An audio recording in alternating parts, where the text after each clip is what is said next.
a psicanálise, ela fura a ciência. Sim. Né? Porque quais são os preconceitos da ciência? O que vocês poderiam falar da ciência? Preconceito é alguma coisa que vem antes, né? A ciência vai criando teorias e se confirmam e depois se negam.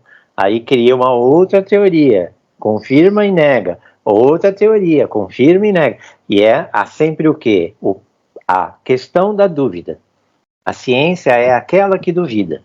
Sim. Porque se ela não duvidar, ela não desenvolve, ela não vai para frente. E aquilo não for repetidos, né? Mesmos meios, mesmos métodos, mesmos resultados. Então, a ciência é aquela que precisa confirmar. Aí o Lacan fala assim, na área humana, isso aí ferrou. Você pode fazer tudo certo e dar tudo errado. Você pode fazer tudo errado e dar tudo certo. E aí ele traz um conceito aqui muito importante para nós, que é a iância. É bem típico da psicanálise, né? Um termo trazido pelo próprio Freud. Veja, nós somos seres abertos. Nós nunca temos total certeza de nada.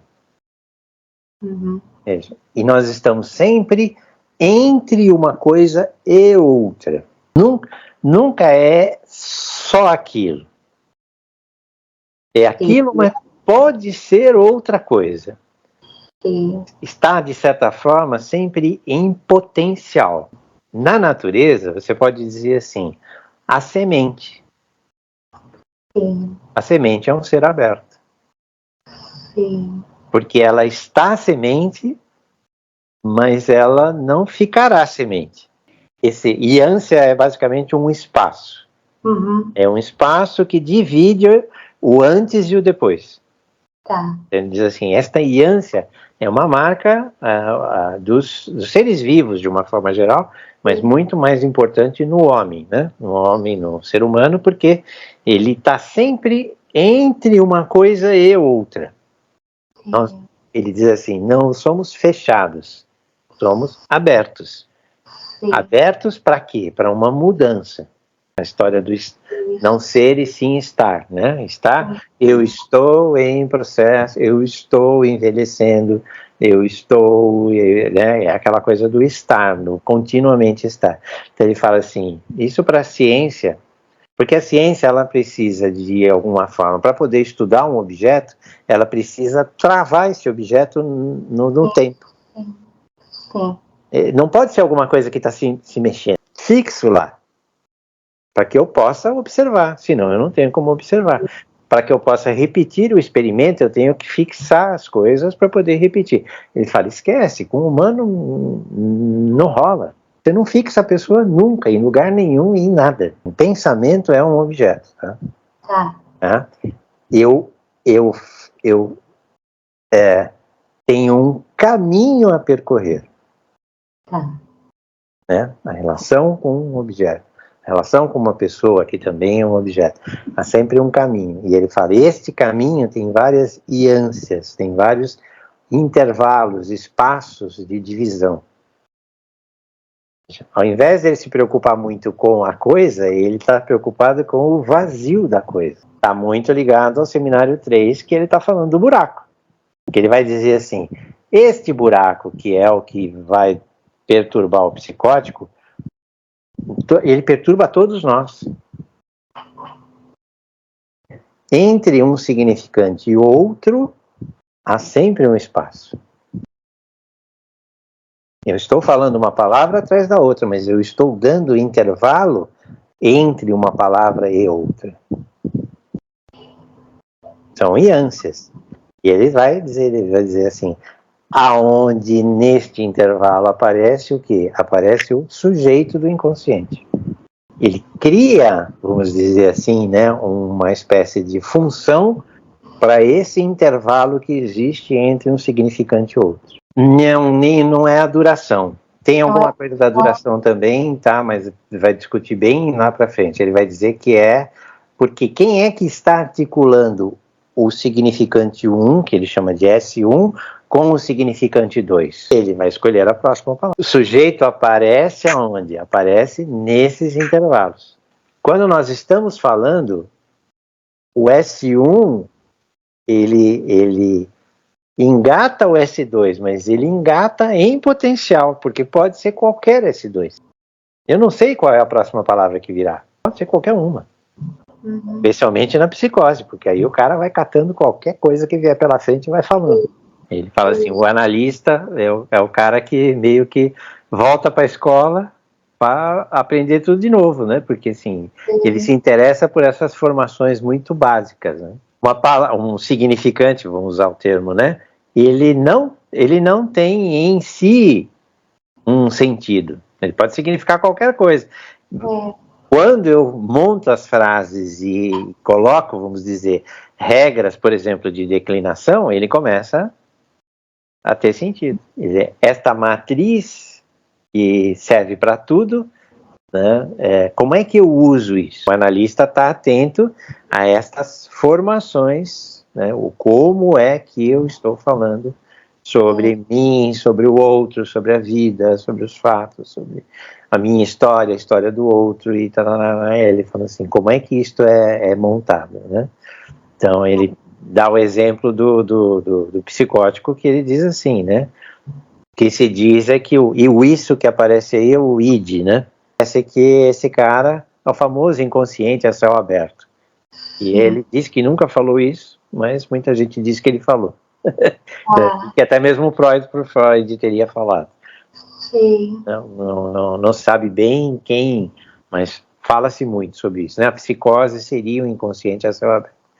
Para o Lacan, o inconsciente está sempre a céu aberto, então é todo mundo psicótico. Portanto, fala-se muito na psicose que o id fala, o id fica lá para ele. Eu acho que todo o id é falante, né? De qualquer forma, porque todo inconsciente é falante. Tá, mas como é que fala? Está falando aqui, a conjugação do verbo ser. Estas partículas, o tu, você, o verbo ser, o ser, o estar, né? Ele diz assim, isso que muitas vezes o analista precisa ficar ouvindo, porque mostra uma maneira diferente, muito particular, daquela pessoa trabalhar com a linguagem. São as partículas que são mais comuns na linguagem. Porque assim, você vai dizer, mas eu vou ficar ouvindo tudo que a pessoa tem para dizer, e para onde é que eu devo olhar? O que é que se destaca para que eu possa perceber que ali tem alguma coisa diferente dos outros? Ele fala, olha para o tu, por exemplo, que já é uma coisa que vai aparecer. Claro que para nós muito menos, no francês isso aparece como uma coisa muito mais comum, né? Mas para nós, por exemplo, o você, né? Você ele fala da segunda, né? Do singular, né? Eu, tu, né? Que para o francês é muito comum. Ele fala assim, como é que isso se encaixa na maneira em que as frases estão sendo colocadas, né? E o quanto isso pode demonstrar que a pessoa tem uma outra maneira, né, de interpretar o mundo, de se colocar no mundo, poderia perceber que ali tem alguma coisa que não tá encaixando direito. Não tem certo ou errado aqui, tem peculiaridades. Sim. Tem particularidades, né? Peculiaridades.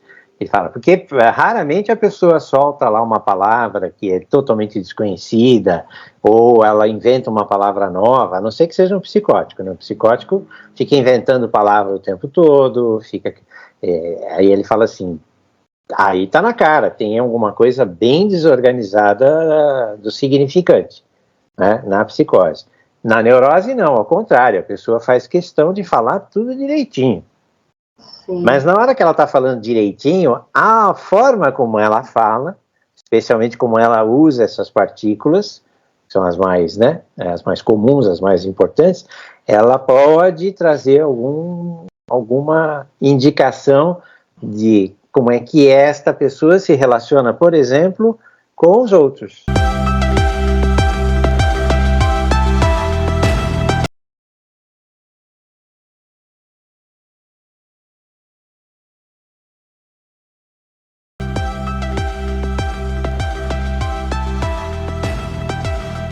Falando diretamente para a gente, completar seu vocabulário, expandir seu vocabulário, ter mais palavras, contato maior com a língua, né, ou com a linguagem, pode permitir ao próprio sujeito, então, né, a pessoa, extrair a implicação significante que constitui a sintomatologia de sua neurose.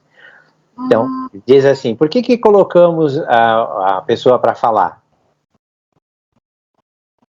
Esse é um dos motivos. Quanto mais ela fala, mais ela está explorando e expandindo o seu vocabulário, a sua fala.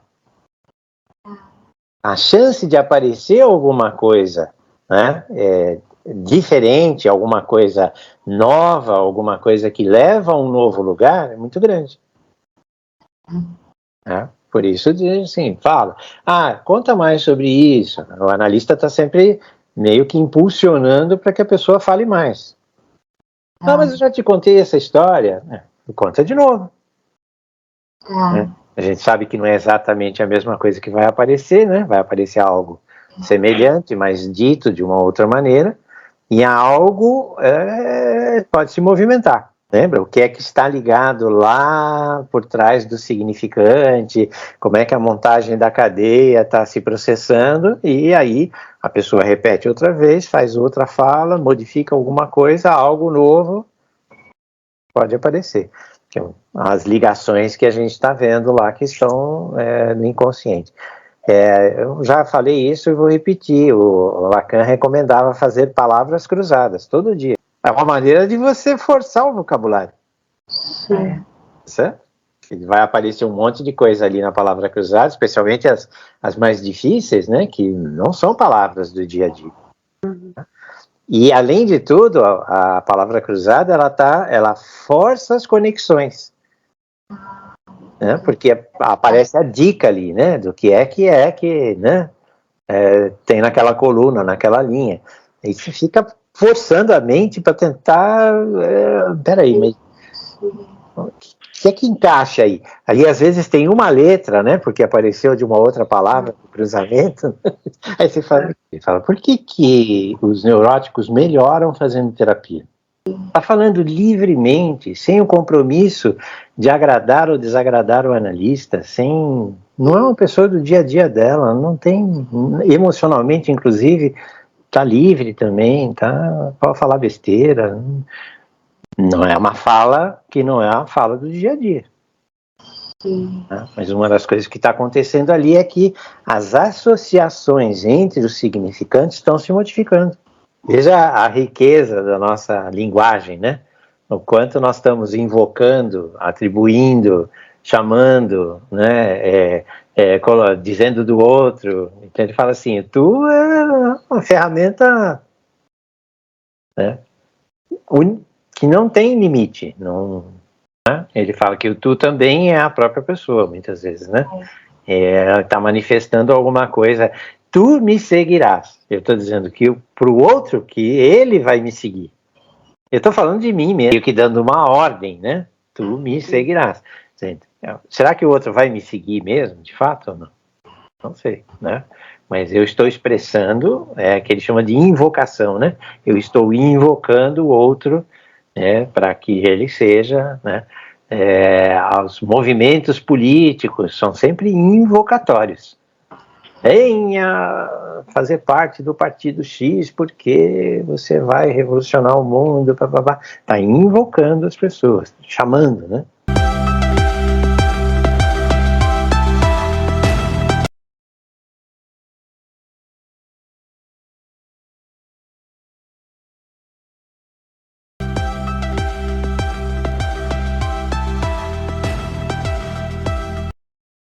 Porque um dos componentes do Édipo é o pai, né? Então ele diz que essa falha, né, em ter o significante nome do pai, né, bem colocado, deixa o Édipo manco, a relação com o filho e com a mãe.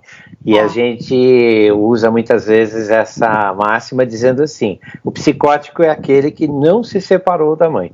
Né? Não houve a entrada do pai, que seria aquele que exerce a separação. Né? A criança nasce, é muito ligada à mãe, nem sabe, inclusive, que é separado dela, né? Até quase 6 meses de idade, a criança acha que ela e a mãe é a mesma coisa. Não percebe que ela é separada da mãe. E quem mostra, vamos dizer, né, que há essa separação é o pai. Né? Ou a figura, não precisa ser o pai homem, nada disso. Alguém que entra nesse terceiro lugar e diz assim, olha, você não faz parte da... Você, qualquer coisa que faça essa representação, que diga assim, olha, tem uma parte sua que é só sua, não é dela, né? Está separada. Isso é o Édipo. O Édipo é a triangulação. Então eu tenho uma ligação dupla, eu e a minha mãe, né? E num determinado momento eu me separo dela. Tem uma questão imaginária, que é muito clara a relação imaginária da criança com a mãe. Tá. Isso é muito claro, né? Porque é esse vínculo que é logo de primeira, muito forte, então muito identificado. Então diríamos assim, que para reconhecer a mãe, você não precisaria nem falar. Suponha que eu não falo, mas eu sei quem é a minha mãe. Assim dela, né? Tô ligada? Mas e o pai? O pai depende de uma identificação imaginária apoiada ao simbólico. Porque a figura do pai está no imaginário. E a palavra pai está no simbólico. Então ele diz assim, para a identificação do pai, há uma necessidade clara do cruzamento dos dois. Da mãe, não. A mãe está garantida pelo imaginário. Isto, no caso do Freud, né, e nós vamos explorar um pouco mais, parece que traz uma certa agressividade. Porque quando eu tenho que sair, vamos dizer assim, à procura desse pai, para registrá-lo, eu posso não encontrar. Eu corro o risco de não encontrar. E isso vai dar na psicose. Harmoniosa, só apoiada pelo imaginário. Não, ela precisa de muita significação. Ela precisa de muito sentido. Ela precisa de muito nome. As coisas precisam ter nome. Olha, que este aqui é seu pai. Passa a depender do significante, da simbolização. Não funciona só no eixo imaginário. Então, o que funciona no eixo imaginário, que vamos dizer assim, é a natureza, os animais, por exemplo, não falam, tem só eixo imaginário, aquilo está também. Ele fala assim, o homem fala. Então, na hora em que ele fala, ele cai para o segundo eixo, que é o eixo do simbólico. Na hora que ele cai para o segundo eixo do simbólico, isso precisa ter muito nome. Muita coisa precisa ser nomeada. Entendeu? Porque não dá para ficar só no imaginário. Não dá para olhar para o pai só e dizer, este é meu pai. Não, alguém precisa dizer, este é o seu pai. E seu pai faz assim, faz assado, faz isso, faz aquilo. Veja, depende da linguagem, depende da fala, depende do significante. Então ele diz assim, há alguma coisa aí que a chance de falhar é muito grande. E uma vez que falha, as coisas ficam provisoriamente bem, mas num determinado momento, por isso que ele dá, né, o exemplo desse cara aí, né, o próprio Schreber também vai deslanchar a psicose com mais de 40 anos. Né? Antes era um cara normal? É normal. Né? Vai ter a primeira crise, que é a crise lá, a primeira internação, né, que ele fica hipocondríaco, dizendo que o corpo dele estava podre, que ele já tinha morrido, mas ninguém sabia. Umas maluquices que o cara fala. Ficou lá uns 2, 3 meses, saiu, ficou bem. Passaram-se 8 anos, a mulher tentando engravidar, tendo vários abortos. Acho que ela teve uns 5 ou 6 abortos, uma coisa assim. Sim. Né? Aí ele pira de novo, mas aí pira pra valer, né? Vira a mulher, ele quem vai ter o filho de Deus. Veja a bagunça que vira tudo isso. A hipótese freudiana é uma homossexualidade inconsciente, que o Lacan não aceita e diz assim, isso aí, não sei o que é isso, não entendo. Né?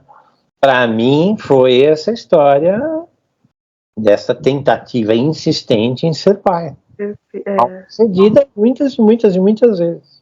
Será que, né? Porque o pai era doido, né? Precisa muito apoio de um significante, né? De um simbólico funcionando bem. Ele era o último Schreiber, os outros já tinham morrido. Veja, quanta coisa para ser trabalhada, para ser simbolizada, para ser entendida.